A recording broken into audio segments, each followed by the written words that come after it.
More and more people these days are conscious of the major toll that taxes can take on you, and real estate investors are especially privy to this. Knowing how to properly plan ahead and get the most out of all of your transactions is a valuable endeavor that can make or break you when it comes to taxes. One notable subcategory of real estate investors who are extra sensitive to taxes are REIT investors.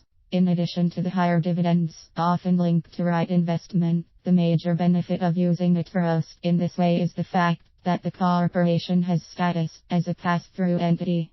This means that the earnings of individuals are taxed, but the initial income from properties linked to the REIT are not. This is one of the leading reasons that 1031 exchanges are becoming more popular. In a 1031 exchange, the seller can defer capital gains taxes that would in other cases be connected with the sale of a property. For major commercial properties, this holds a lot of potential. According to research, data show that the number of 1031 exchanges with REIT links is growing. If you opt to use a 1031 exchange for your real estate investment, it pays to know someone who has insight about the role of qualified intermediary.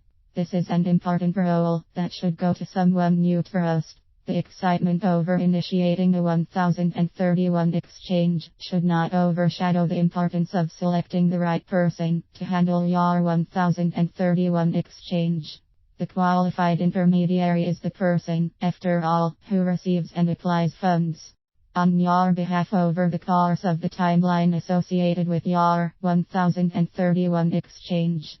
For a lot of investors, the 1031 just makes sense so long as you understand the rules and can comply with the requirements regarding like-kind property and deadlines for finding and closing on the second property.